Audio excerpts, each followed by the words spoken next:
დიახ, ეს არის ის რეალობა, რომელსაც თვალყურს ვადევნებთ წლების განმავლობაში და თუ კი რამემ შეიძლება მე გამახაროს, არ დაგიმალავთ, როგორც პოლიტიკოს არის ცნობიერების ამაღლება ძალიან ბევრ საქართველოს მოქალაქეში, რომლებიც თავიანთ დამოკიდებულებას პროცესებისადმი იცვლიან, რაც ნამდვილად მისასალმებელია და ეგზისტენციალურად მნიშვნელოვანია და თუ ქალბატონი ზურაბიშვილი ასეთ რიგებში დგას, ჩემთვის ეს ორმაგად სასიამოვნოა. მე როგორც ბევრი საქართველოს მოქალაქე, რა თქმა უნდა, ვერ და არ ვივიწყებ იმ განცხადებებს, რომელიც კეთდებოდა ქალბატონი ზურაბიშვილის მხრიდან 2009 წელს ომის შემდეგ, როდესაც იგი ადანაშაულებდა საქართველოს ომის წამოწყებაში და ასე შემდეგ, მაგრამ ადამიანს, რომელსაც პოზიცია ეცვლება თუნდაც მოგვიანებით, თუნდაც აი ამდენი წლის შემდეგ და იმ სტატუსის მატარებელ ადამიანს, რომელ სტატუსაც იგი ატარებს საქართველოს პრეზიდენტის, ჩემთვის ამ კონტექსტში, ამ საერთაშორისო კონტექსტში, ამ უმნიშვნელოვანეს პერიოდში არის მისასალმებელი უბრალოდ ვისურვებდი, რომ ქალბატონ ზურაბიშვილს ამაზე უფრო მეტი სიცხადე შეეტანა და გუშინდელ მის საუბარს პარლამენტში ნაწილობრივ, რა თქმა უნდა, ვეთანხმები, ნაწილობრივ ვერანაირად ვერ დავითანხმები, იმიტომ რომ იქ ვერ დავინახე გულწრფელობა და აი რას გულისხმობ. როდესაც შენ ოპოზიციას კითხავ, ინგა იმაში, რომ ჩვენ საუბრობთ, ჩვენს ხად არსებულ ყველა ინსტრუმენტს ვიყენებთ, ეს არის პირველ რიგში, როგორც პოლიტიკოსებს ინსტრუმენტი თავი რა გვაქვს, საუბარი, პარტნიორებთან დიალოგი, კომუნიკაცია, ხო? ამას ნაკლად გვითვლი და გვეუბნები, რომ საზღვარგარეთ თურმე კიევში, ვარშავაში და ბრიუსელში ოპოზიციის წარმომადგენლები დადიან და ისე წარმოაჩენენ თითქოს შიშმა იმძლავრა ღირსებაზე და ეს არ შეიძლება. ქალბატონი ზურაბიშვილის ლოგიკას რო გავყვე ინგა, იქვე გუშინ და დღეს განსაკუთრებით რაც გააკეთა, მაშინ ესეც აზიანებს, ხო? ეროვნულ ინტერესებს. მაშინ არ უნდა ეთქვა ქალბატონ ზურაბიშვილს, რიტორიკულ კითხვას ვამ, რომ იგი მიდიოდა კიევში, ბრიუსელში, ვარშავაში და არ გაუშვეს და ოფიციალური ვიზიტები შეცვალა პირად ვიზიტებად. და იქ რო ჩავიდა, იქ რო კითხავდნენ რა ხდება თქვენთან ქვეყანაში, პრეზიდენტს რატო არ გიშვებენ ქვეყნიდან. ამ ყველაფერთან დაკავშირებით ისინი ხო საქმის ჩააყენა. მე ამ ყველაფერთან დაკავშირებით ხო თქვა რომ პირადად მე ამ ყველაფერთან დაკავშირებით ხო პარლამენტში ისაუბრა, რაც მისასალმებელია. ისაუბრა, მაგრამ ქალბატონი ზურაბიშვილი მე როგორც ოპოზიციონერს ან ნებისმიერ სხვა ჩემს კოლეგას, სხვა პარტიის წარმომადგენელს დასავლური ღირებულებისა და ფასეულობების ერთგულ ადამიანს ეუბნება, რომ შენ არ უნდა ისაუბრო, ნაკლოვანება შენი ქვეყნის ხელისუფლების უნდა დამალო, მაშინ იგივე კითხვა რო შეუბრუნო ქალბატონ ზურაბიშვილს, თქვენ რატო საუბრობთ? არა, უნდა ისაუბროს ნამდვილად. ანუ აქ არ არის გულწრფელი. აქ არის, იმიტომ რომ თუ ზიანზეა საუბარი, რაზეც ის მე მკითხავს, როგორც ოპოზიცია, ხო? არაფერი ისე არ აზიანებს იმ ეროვნულ ინტერესს, როგორცაც ქალბატონი ზურაბიშვილი ასე თქვათ წარმოაჩენს, მაშინ როდესაც პრეზიდენტის სტატუსით საუბრობს, რომ მე ქვეყანაში პრაქტიკულად მკეტავდნენ და გავარღვიე ეს მოჯადოებული წრე და როგორც რიგითმა მგზავრმა ავიღე ბილეთი და ისე ჩავფრინდი. ხო? ეს ნაწილი ჩემს მხრიდან ვერ იქნება მისასალმებელი, იმიტომ რომ ერთი მხრივ საუბარი ერთობაზე და მეორე მხრივ საბეჭდილება დამჩა, რომ ბალანსის პოლიტიკისთვის შემოეკიცხა ოპოზიცია და თუ კი რამე იყო ასევე გაუგებარი სწორ ადგილას მონოლოგის რეჟიმში ყოფმა პრეზიდენტმა დამუშავებული ტექსტის წაკითხისას, რაც მისასალმებელია, ასევე არ ვფიქრობ, რომ ვაკრიტიკებ ამას. უცბად ძალიან მოკლედ, ისე რომ არც არავის უკითხავს, რიტორიკულად კითხვა დასვლა, თავად უპასუხა, რომ მიხეილ სააკაშვილის გათავისუფლებაზე რომელი კუთხიდანაც არ უნდა მომიდგეთ, არავითარ შემთხვევაში არ შევიწყალებო და თავში და ბოლოში და შუაშიც საუბრობდა ერთობაზე. ეხლა ხომ იცოდა ქალბატონ ზურაბიშვილმა, რომ ეს იქნებოდა კონფლიქტის წყარო და გაუგებრობის წყარო, ხო? ნუ კომპლექსის თემა იყო ჩემი აზრით, ანუ ისეთებს ამბობდა თავრობაზე, რომ საჭირო ჩათვალა, რომ იმან ნაციონალობა არ დამაბრალონო. ქალბატონი ზურაბიშვილი თქვენ გადაცემას ახლა უყურებს თუ არა და მოგვიანებით ეხება შესაძლებლობა ან ამონარიდების სახით მას როგორც პრეზიდენტს მიაწვის საკუთარი სამსახური. ქალბატონო სალომე, მე ნამდვილად მივესალმები თქვენს მცდელობას ერთობისა თქვენ ცდილობას რომ ერთობა შედგეს, ვითარება პოლიტიკური ნორმალიზდეს და ასე გამოიყურება თქვენი რიტორიკა, მაგრამ როგორ არ გავიხსენო ის შესაძლებლობა, რომელიც თქვენ ხელთ არსებობს და არავინ მეორე და მესამე ადამიანი არ გჭირდებათ ამ ყველაფრისთვის ხორცი შეაისხას, რომ ადამიანი არ იჯდეს ტყვეობაში, მიხეილ სააკაშვილის ხედველობაში და მინიმუმ მიეცეს ამ ადამიანს უფლება და შესაძლებლობა ქვეყნის გარეთ გავიდეს, რომ ხელში არ შემოგვაგდეს. როდესაც თქვენ ინდივიდუალურად ფლობთ ამ გასაღებს და მტკიცებით ფორმაში, გულზე მჯიღისეცემით, ამტკიცებთ, რომ ამას არასოდეს, არავითარ შემთხვევაში ვინც არ უნდა მთხოვოს უკრაინამ თუ პოლონეთმა თუ ქართულმა ხალხმა, მნიშვნელოვანმა ნაწილმა, ხო? მე ამას არ გავაკეთებ. თავშივე განწილული არის მცდელობა თქვენი, რაც დასაფასებელია ერთობის აი უხურეთ ეხა უხურეთ ეხა რატო ვახსენე მე რა ქართული ოცნების მესიჯი უხურეთ შეიძლება თქო ანუ აი ამ კომპლექსის გამო თქვა აი რას წერენ ეს არის ქართული ოცნების მთავარი მესიჯი რის გამოც მოითხოვა ქვეყნის პრეზიდენტმა რომ მოუხადონ ბოდიში ლევან ნიკოლეიშვილმა ერთ-ერთმა ექსპერტმა რომელიც წერს ჩემი ინფორმაციით ზურაბიშვილი აპირებდა კიევში ჩასვლას პოლონეთის უნგრეთის პრეზიდენტ ერთად, როგორც საქართველოს უმაღლესი მთავარსარდალი, ამ ფაქტზე ხაზგასმით უნდა გაეკეთებინა ისეთი განცხადება, რის გამო ჩვენ ისევ პირდაპირ სამიზნე ვხდებოდით, ომში ჩართვის რისკი, რა თქმა უნდა, ისეთ მაქსიმუმზე ადიოდა, ქართულმა ოცნებამ დაასრო, რისკი დააზღვია და ისიც უთხრა, რომ მხოლოდ სიმბოლურად არის მთავარსარდალი და ისიც რომ სიმბოლურად მთავარსარდალმა ასეთ ვითარებაში ქვეყანა არ უნდა ჩაყერდა, მეც მჩებაო ეს კითხვა რატო იციან მაინც და მაინც ეს ამბავი ნაციონალურ მოძრაობაში? აი ნახეთ, ქალბატონ ზურაბიშვილზე მინდა ასევე დამატებით ორი სიტყვა ვთქვა.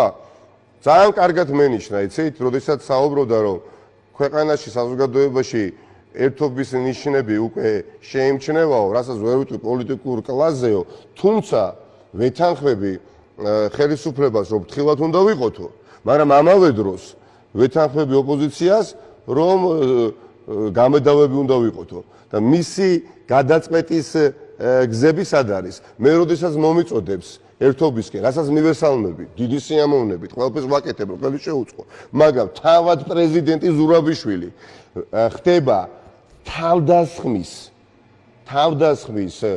ლაფის დასხმის, კონტრშეტევების, მიწასთან გასწორების ობიექტი იმ გუნდის მხრიდან, რომელთანაც მე მომიწოდებს საერთო მაგიდასთან დაждდომას, როგორ გამბოდის, ქალბატონი ზურაბიშვილი ამას ვერ ახერხებს.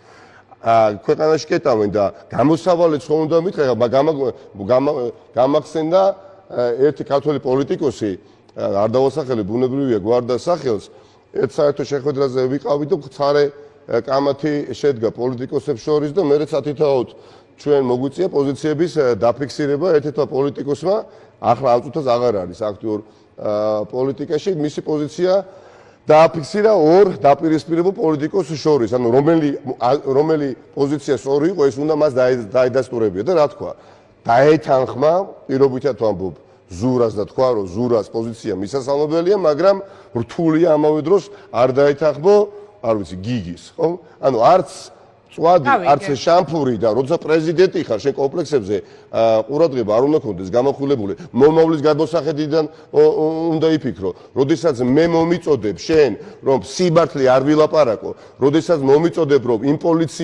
პოლიციელი არ უწოდო, რომელიც იარაღსა და ხელყუმბარას უდებს არჩევნების პროცესში პარტიულ აქტივისტებს, როდესაც შენ მომიწოდებ, რომ თავიდან ბოლომდე დისკრედიტირებულ, პოლიტიზირებულ ხელმძღვანელ პირებს ვუწოდო პოლიტიზირებული პოლიციელები და ამას სიცხვილს უწოდებ, ხო? ოპოზიციის მხრიდან და არ გმობ არც ერთხელ ოპოზიციის მიმართ ჩადენილ დანაშაულებს პოლიციელების მხრიდან აქ ჩდება უკვე თავშივე პრობლემები. პრობლემა არის გულწრფელობაში. არა, ინგა, აი პრობლემა. მე გუში დამჭა შტაბეჭირო ქალბატონოს. პრობლემა არის გულწრფელობის ხარისხში.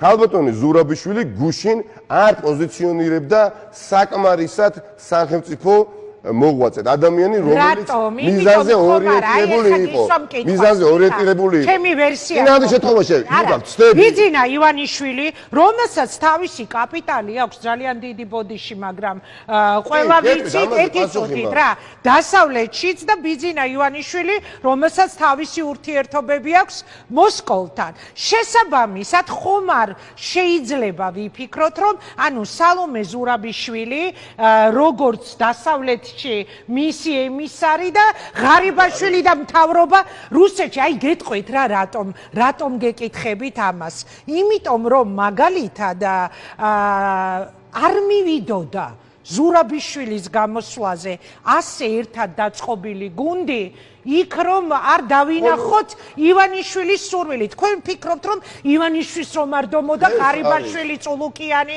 გომელაური მთელი ministrები იქ დაუსხდებოდნენ სალომე ამ საერთაშორისო კონტექსტში თან აი ამ კონტექსტში რასაც უკრაინის ომის პარალელურად უკრაინაში პუტინის ომის კვალდაკვალ ეხა პარლამენტში არ მისულიყო ქართული ოცნების ეს თითქოს პოლიტიკური ხელმძღვანელობა მათაც კი ესმოდათ რომ ეს იქნებოდა მძიმე შეცდომა მათი მხრიდან დაშვებული თუმცა სინამდვილეში ჩემი აზრით რასთან გვაქვს საქმე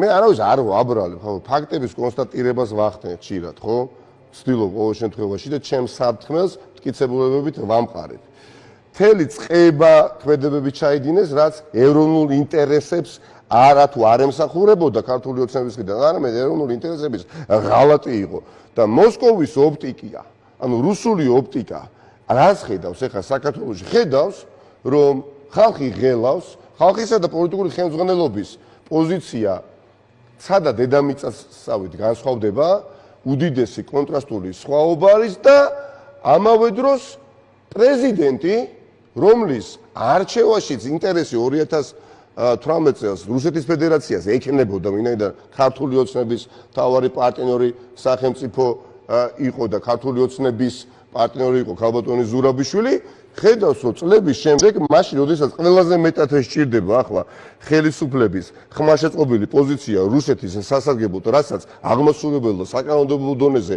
ნამდვილად აქვს უცბად დაინახა რომ ის ქალბატონი ზურაბიშვილი თქვენ რო გამოცანით და თქვენ საპრეზიდენტო კანდიდატად რას აკეთებს სრულიად განსხვავებულად პოზიციონირებს ეს პრობლემა არის და ის კომუნიკაცია რომელიც ქართულ ოცნებასა და სხვებს შორის იქ სადაც ნამდვილად არაფერი გვესაქმება ჩვენს მტრულად განწყობილ სახელმწიფოში ხო დგება ქართული ოცნების აღმოსავლების ხელისუფლებას პრობლემები აქვს ანუ ბიძინა ივანიშვილს ცდილობენ დაანახონ მინიმუმ რუსებს რომ ჩვენ არ ვთამაშოთ ჩვენ ორსკამზე არ ვხედავთ რომ წარმოიდგინეთ ეხა მოსკოვში ანუ ამ ვერსიას აწვევით თქვენ არა კი ვაწვევენ რომ ემხრობით ბოდიში უკაცრავად არა ვაწვევი კიდევაც კი ბატონო ანუ ემხრობით იმიტომ რომ შეიძლება სალომე იყოს ბიძინას ემისარი დასავლეთში არა მე საუბრობ ანუ ქალბატონმა ზურაბიშვილმა დამოკიდებულება შეიცვალა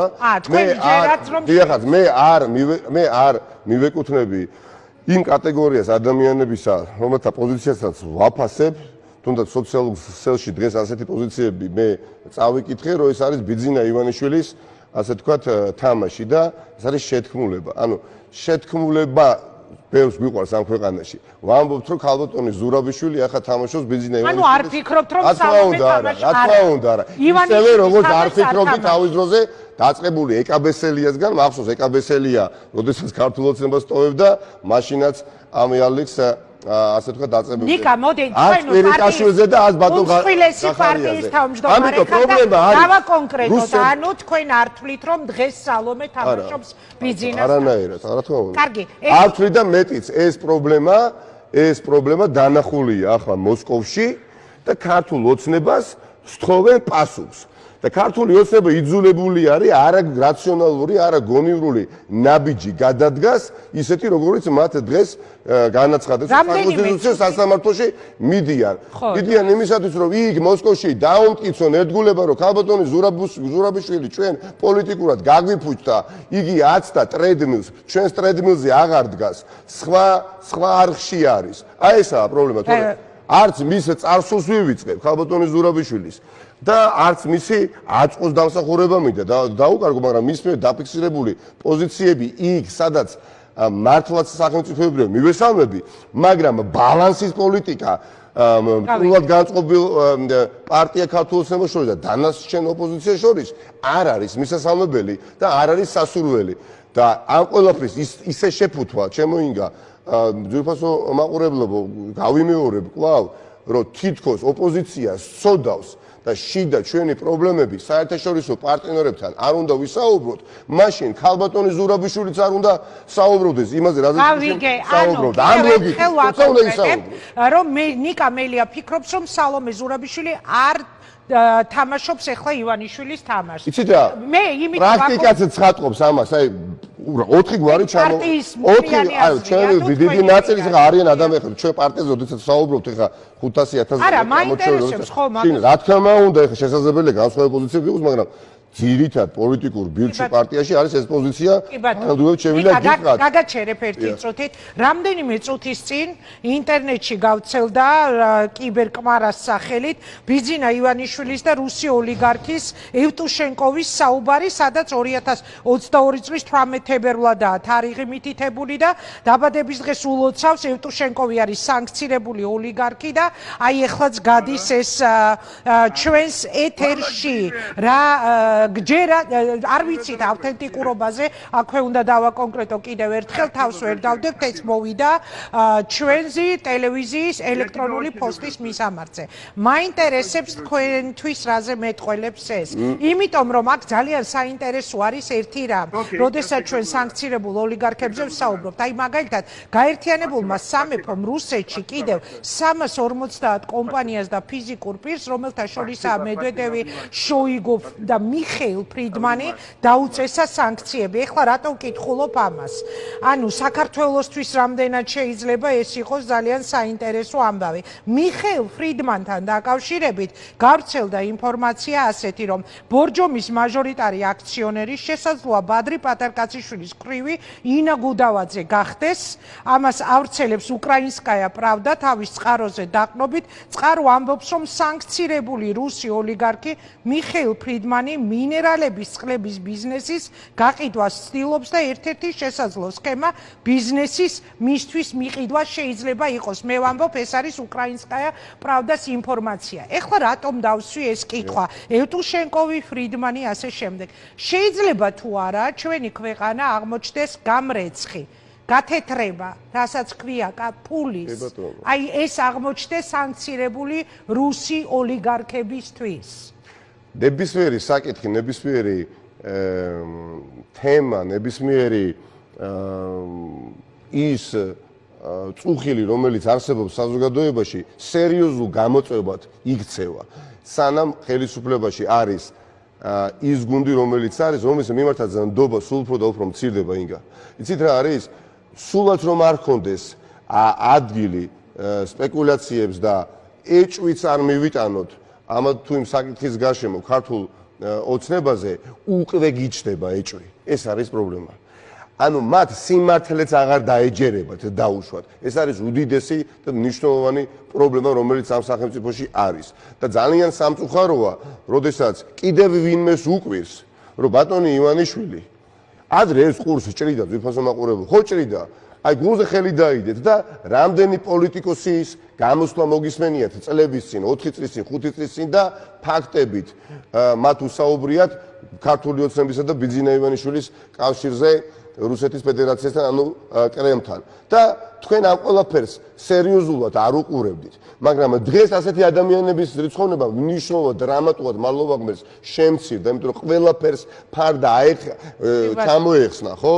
და დიდწილად ამ საქმეში უდიდესი როლი შეიტანა და უკანასკნელ დარტყმას აყენებს გმირი უკრაინელი ერი. და სამწუხაროა, როდესაც იცი რა არის? მცირე რიცხოვან ერს ისტორიული წარმატების მისაღწევად, ისეთ მცირე რიცხოვან ამაყ გმირ ერს, როგორც არის ქართველი ერი, სჭირდება საერთაშორისო კონტექსტი. საერთაშორისო კონტექსტი ჭირდება, რომ მნიშვნელოვანი ეგზისტენციალურად ჩვენთვის ისტორიული წარმატება მოხსნა და მიაღწიო და ჩაადუღაბო. მარტო კვალიფიკაცია, პროფესიონალიზმი, ცოდნა, განათლება არ არის საკმარისი. საერთაშორისო კონტექსტი იჭირდება და აი საერთაშორისო კონტექსტი შეიქმნა ახლა ინგა შეიქმნა მთელი დემოკრატიული ცივილიზებული სამყარო საუბრობს იმაზე რაზეც საუბრობდა ჯანსაღი ნაწილია ამ ქვეყნის მოსახლეობისა და იმის მაგივრად ჩვენ ახლა ყველანი ერთად განსხვავებული პოლიტიკური შეხედულებების და მიუხედავად ვფიქრობდეთ როგორ გამოვიყენოთ აი ეს უდიდესი ისტორიული შესაძლებლობა აი ამ დროს ხელისუფლებაში ყავს ქართული ოცნება რომლის პატრონი და ბატონი არის ბიძინა ივანიშვილი რომლის მეგობრებიც ბატონი ევტუშენკოები რომ იყვნენ და არიან და იქნებიან მე მგონი ეს არავის არ უყვირს და მე თუ არ მეშლება რამე თუ რამე აღელვებდა ეხლა ბატონი ივანიშვილს აღელვებდა შეიძლება არა იმდენად ეს ცალკე აღებული ერთი კონკრეტული აუდიო ჩანაწერი, არამედ პოტენციური სხვა ჩანაწერები, რომელიც შეიძლება გასაგებია. ნიკა უკრაინის ამიტომ შუა პოზიცია უბრალოდ არ არსებობს. აქ არის ორი პოზიცია ინგა. ან შენ დგები ეროვნული ინტერესების გვერდით, რაც არ უნდა ვიღაცა მოგწონდეს, არ მოგწონდეს ამ პლატფორმაზე, ეს არის სიმართლე, ან არის უსამართლობა და ისტორიის ძალიან ბნელი მხარე. შუა არ არსებობს. ინგა გრიგოლია შეიძლება მე არ მოვწონდე, ხო? მაგრამ ჩემი და ინგა გრიგოლიას პოზიცია, როცა თანხმედრაში მოდის, ეს იმას არ ნიშნავს, რომ მე და ინგა გრიგოლია პირობითად ან მე და არ ვიცი სხვა ნებისმიერი მოქალაქე ან ინგა და სხვა ნებისმიერი მოქალაქე უნდა იყვნენ პარტნიორები, მაგრამ ხომ არსებობს ქვეყნის სახელმწიფოს ინტერესები. აქ კუთხეების დამგვალება წარმოუდგენელია. როდესაც დღეს ჰოლანდიის წარმომადგენელი დელეგაციის ევროსაბჭოში გამოდის და საუბრობს, რომ აი ჩვენ სამწუხაროდ არ მოусმინეთ ბალტიისპირეთის ქვეყნების წარმომადგენლებს, უკრაინელებს და ქართველებს და ნაცვლად იმისა, რომ 2014 წლის შემდეგ რუსეთზე დაკისრებული სანქციები გაგვემკაცრებიაო, შევამსუბუქეთო და ამით მივეცით შესაძლებლობა რუსეთს ომისთვის და დამყოფითი ომისთვის მომზადებულიყვნენო და აი ეს განცხადება ვიკეთებ მთელ სოფლიოში და ამ დროს შენი ქვეყნის ხელისუფლება სანქციებს არ უეცდება იოტისოდენა ხარისხით. და ზედახველის პოლიტიკას აწვევა. რითიც რეალურად ინგა არ უეცდება ევროპის და ევროპელების აღიარებას, რომ მათ შეცდომა დაუშვეს. ეს არის სიმართლე, ასეთი შანსი, ძვირფასო მეგობრებო, აღარ გვექნება. ჩემ თაობას ასეთი შესაძლებლობა და შანსი, რომ მოვიპოვოთ დამოუკიდებლობა, განვამტკიცოთ სუვერენიტეტი და მართლაც ამაყი თავისუფალი ლიბერალური დემოკრატიული სახელმწიფო ვაშენოთ აღარ გვექნება, სადაც ჟურნალისტი იქნება, სადაც მოსამართლე იქნება, სადაც პოლიციელი იქნება, პროკურორი, მასწავლებელი და არჩევნებზე ძალით ხელს აღარ კრავენ და ასე შემდეგ. აი ეს შესაძლებლობა შეიძლება ჩემ თაობას აღარ ქონდეს. და პუტინის რუსეთში დემოკრატიული წესწყობილება რო ყოფილიყო, ის ხოცვა ჟლეტვა ხომ არ მოხდებოდა თეორიულადაც კი რუსეთში, ისე უკრაინაში. რა თქმა უნდა. რუსეთში რომ იყოს დემოკრატიული წესწყობილება, ანუ არ იყოს რეჟიმი, იყოს სასამართლო თავის ადგილზე, ცენტრალური საარჩევნო კომისია თავის ადგილზე, პროკურორი თავის ადგილზე და ასე შემდეგ. მცირე პრობლემიდან იშვება უდიდესი უზარმაზარი პრობლემა და დღეს ხედავთ რომ თელს მსოფლიოს რეალურად მოსვენების შესაძლებლობას არ აძლევს და ხელისუფლება მყავს, რომელიც ბრძოლის სულისკვეთებას ამაღლებს კი არა, ინგა. მრცხვენია, მე მართლა მრცხვენია. უბრალოდ აი დეგრადაციას ახდენს ყველანაირი მოტივაციისა, რომელიც შეიძლება ქართველ მამაკაცში, ქალბატონში იბადებოდეს ბრძოლის წინააღმდეგობის გაწევის და 24 საათი მესმის ტელევიზორიდან მერე რა რომ გმირი უკრაინელები წინააღმდეგობას უწევენ, მერე რა რომ ისინი იბრძვიან აქ ჩვენ უნდა შევეგუოთ იმას, რომ არანაირი თეორიული შანსი არ გვექნება წარმატებისა. წარმოგიდგენიათ? ამას მაინც ნუ მეტყვი შენ როგორც ხო, აი თითქოს უნდა შევეგუოთ, რომ აი ნუ ხო, ნუ აი მერე რა, აი რა გინდათ ომში? არა, ომში ჩათრევა არ გვინდა, მაგრამ ჩვენ გვინდა ვიყოთ ქვეყანა, რომელიც არ ხელისუფლები იმის მიღმა არ აღმოჩნდება მოვლენები. არა, ჩემოინდა და არანაირი კითხვები რუსი სანქცირებული ოლიგარქების სავარაუდო ფულის გარეცხვისა და ასე შემდეგ მიმართულებით ამ ქვეყანამ არ უნდა დაუშვას, იმიტომ რომ ძალიან მძიმე შედეგები რუსი მოქალაქეების შემოსვლასთან დაკავშირებით ორ სიტყვას ვიტყვით, შეიძლება? კი. რა თქმა უნდა, გაუგებარ გაუგებარ სახელმწიფოდ არის ქცეული ამ ხელისუფლების პირობებში. ვინ გადის, ვინ შემოდის, ვინ რა საქმიანობით არის დაკავებული, რა ხარისხის ინფილტრაცია არსებობს სამართალდაცვალ ორგანოებში რუსული სპეცსამსახურების და ეს რიგითმა მოქალაქემ აი პოლიტიკურ პროცესებში ღრმად არ ჩართულმა საქართველოს მოქალაქემაც იცის ეს. მაგრამ სად არის გამოსავალი? ახლა ჩვენ ყველანი ერთად რამდენიმე დღის განმავლობაში ირაკლი ღარიბაშვილს, ყობახიძეს და სხვებს ვთხოვდეთ, რომ სამართლიანად ვძღელავთ ქვეყანაში მოსახლეობის დიდი ნაწილი. უკონტროლო შემოსვლა რუსეთის ფედერაციიდან აღკვეთეთ, თუნდაც არ ვიცი სხვადასხვა ზომების გამკაცრების მიღებით. და ეს ზეგ რო გამოვიდეს და ბრიფინგი რო ჩაატაროს და თქვას, იცით რა, მართალი ყოფილხართ თქვენ და მოდით რა, მე ამ ზომებს მივიღებ რა. გჯერა ირაკლი ღარიბაშვილის და 7 ძილის შესაძლებლობა გვექნება? რა თქმა უნდა, ხელისუფლებაში ყოფილი ზალა ყველა ღონეს იყვას, ვისაც უნდა შეიყვას, გამოიყვას, მაშინ როდესაც ეძინება ქვეყნის მოსახლეობას. გამოსავალი სად არის? გამოსავალი არის არ მოჭრას არც ერთი მოქალაქის ყური ამ ფრაზამ. ამ ხელისუფლების ცვლილებაში არის. ხელისუფლება, რომელიც არ ვიცი, სანტექნიკსაც კი, რომელიც უპირისპირდება სისტემას. დასუფთავების სამსახურის თანამშრომელსაც კი, რომელიც უპირისპირდება სისტემას, აქედან დაწყებული, მათ მიერვე არჩეული, რბილად რომ თქვა არჩეული პრეზიდენტის სისტემასთან დაპირისპირების შემდეგ მტრად ქცევა.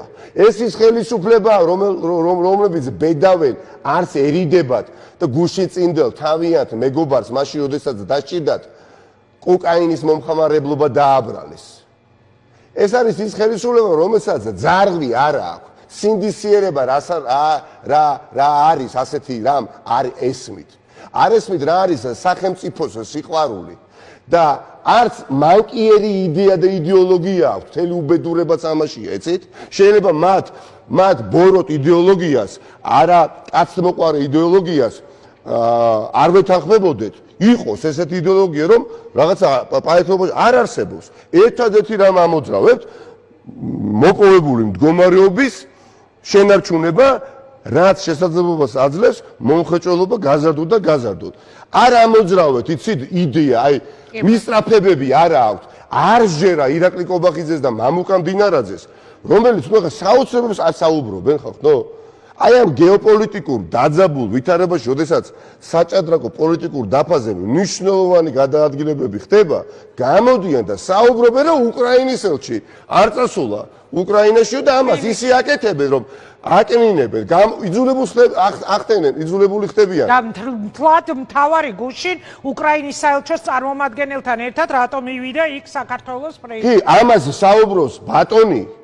რომ რატომ მოიყვანა სალომე ზურაბიშვილმა საპარლამენტო სივრცეში უკრაინის ელჩის მოვალეობის შემსრულებელი, ამას ამბობს ბატონი ყობახიძე, რომლის ანგარიშზეც, რომლის ბეჭებზეც არსებობს გავრილოვის შეყვანა იმ დარბაზში. ამას საუბრობენ ადამიანები ახლა უკრაინის ელჩზე, რომლებიც საუბრობდნენ, რომ ზელენსკის და არახამიას რატომ აქვს ამდენი დრო, რომ საქართველოზე საქართველოთი ინტერესდება? ბრიფინგები ტარდება ძვირფასო მეგობრებო ყოველდღიურ რეჟიმში ხელისუფლების წარმომადგენლების მხრიდან, რომელიც გაჯერებულია მხოლოდ ლანძღვითა და თათქვით და დისკრედიტაციით. ერთი წინადადება სახელმწიფო მოწყობაზე, კრიზისიდან გამოსასვლელი წინადადება, შეთავაზება საზოგადოებისადმი დაწყნარება ამ ჩვენი ქართველი ამაყი გმირი ხალხის. მოგისმენიათ ასეთი ფრაზები? დაკავებულნი არიან, რომ დააშორიშორონ ხალხო და ისედაც დაპირისპირებული საზოგადოებრივი ჯგუფები. და ერთშვენიერ დღეს ნაციონალური მოძრაობის ყველა ოფისი, რაც კი ქვეყნის მასშტაბით არსებობს და ეს ფაქტი მოხდა გუშინ, ირებება ვისი? ქართული ოცნების ხელისუფლების გარეშე არ ვიცი 35 ოფისს ქვეყნის მასშტაბით და არ ღებს ვინმე და მეხუთე კოლონას წააწეს. აი გამოსულა ირაკლი ყობახიძე და ბატონი მდინარაძე, ეს ორი ადამიანი გამოყავთ ძირითადად და უსაუბრიათ, რომ მეხუთე კოლონის წარმომადგენლები არიან აი ეს პარტია რუსული ფულით რო ფინანსდება, ხო, ალტიფო. ერთხელ მაინც მოგისმენიათ მსგავსი განცხადება?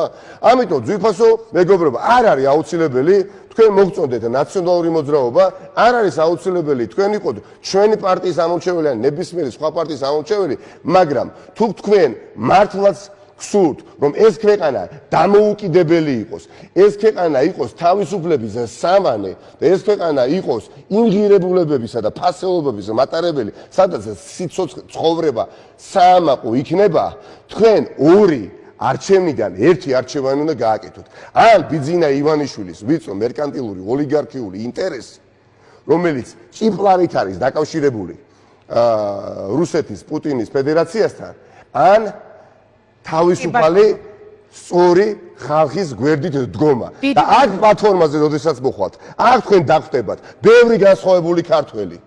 აუცილებელი არ არის, რომ ყველა საკითხში თანხმდებოდეთ. მაგრამ თანხმდებოდეთ უნდა ერთ ეგზისტენციალურად მნიშვნელოვან საკითხში. და სითამამე, სიმამაცე, გამჭრიახობა ქვეყნის მოსახლეობას არასოდეს არ აკლდა და ამიტომაც მე მივესალმები თუნდაც ჩემთვის მიუღებელი განცხადებების, რბილად ვთქვათ მიუღებელი განცხადებების გამკეთებელი ქალბატონი ზურაბიშვილის პოზიციის და დამოკიდებულების ცვლილებას. თუმცა ნახევრად და სიმართლე ხშირ შემთხვევაში შეიძლება უფრო საზიანო იყოს, ვიდრე ტყუილის თქმა. და მოვუწოდებ ქალბატონ ზურაბიშვილს, რომ ოპოზიციაში თუ კი თქვენ არ მოგწონთ სიმართლის თაობაზე საუბარი, მაშინ თქვენც არ უნდა გესაუბრათ გუშინ სიმართლე, რაც ჩემს მხრიდან მოწონებული იყო. დიდი მადლობა. მადლობა ნიკა, მოკლედ მშვიდობა უსურვოთ, რაც შეიძლება მალე უკრაინას. მშვიდობა ყველა უკრაინელ მებრძოლს, მშვიდობიან მოქალაქეებს, სამხედროებს, განსაკუთრებით ქართველ მებრძოლებს, რომლებიც ჩვენი წილი ბრძოლა, რომელმაც გააჩაღეს